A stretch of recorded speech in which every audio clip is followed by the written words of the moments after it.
Good morning, everybody. Out here on top of the ridge by the gate where Ross told me to be at 5:30, and it's well past that.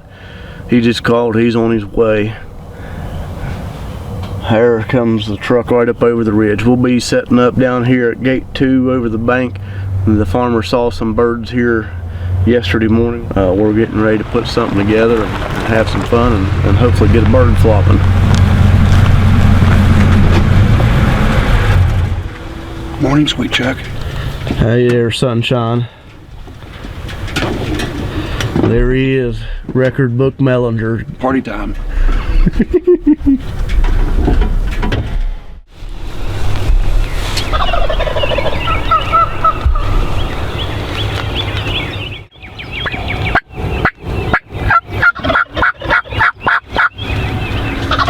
I just can't believe, second day of season, we could be parked anywhere, but we got ourselves sitting underneath this roost tree. If you don't kill him, we at least got some good B-roll.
Boom shakalaka.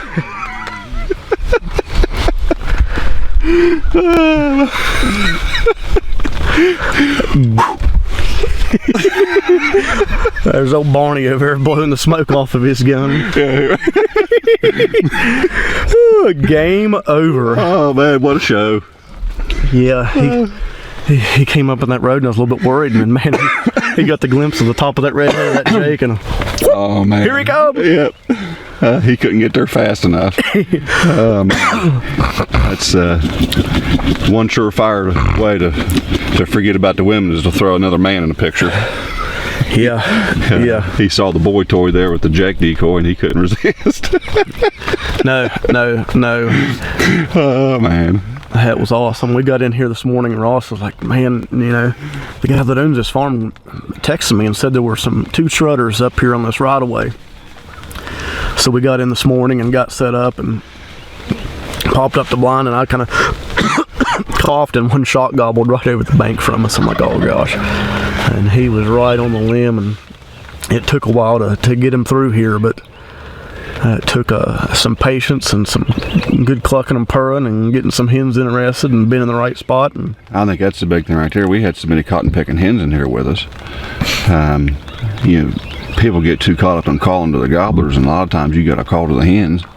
And he had a lot of girlfriends with him this morning, and really that you could see the way she was posturing to the hen decoy too. Sometimes you just got to challenge them, just like he come to the Jake decoy. It worked out. And they were late coming off the roost too. Very late. Yeah. Can't help but think that I know we kind of got caught with our pants down a little bit. Really, you always want to set up close to them, but the problem we had is we were so cotton picking close, and we were along the edge of this field. He just was positioned just right. He couldn't see our decoys with the foliage on the trees. Yeah. It's greened up a lot since last week, and he could hear us, but he knew that he couldn't see us. And if those decoys would have been instead of 15 or 20 yards in front of us this way, if we had them down off to our left 30 or 40 feet, he would have seen them right off the bat and landed in them. It'd have been like a duck hunt. Yeah, that's right. Yeah, they'd have pitched right down in the decoys, and that's if there's ever a picture perfect moment on what decoys can do for you, this hunt was it. Absolutely. From the beginning of the hunt to where he couldn't see the decoys, which caused him to hang up and dilly-dally around a little bit, right down to the moment of truth here, whenever he's on his death march right to the setup here. You could see what those decoys do for the situation, and like you said, the way those decoys are postured up, it really brings out the best of these toms. I mean, it took him 15 minutes to travel 150 yards, and took him 15 seconds to travel the last 50 once he saw that red head on the Jake decoy. Absolutely. Something about that posture and pose. I know a lot of other guys that use a lot of other Jake decoys, and they don't get that response. They don't get that response at all. I sent some video clips from some hunts I had last week to a guy that's using another brand, and he's like, I just can't get over the response you're getting with your Jake decoys. Is there something wrong with mine? And I'm like, well, if you're not using a Dave Smith, yes, something's wrong with it. It'll be perfect.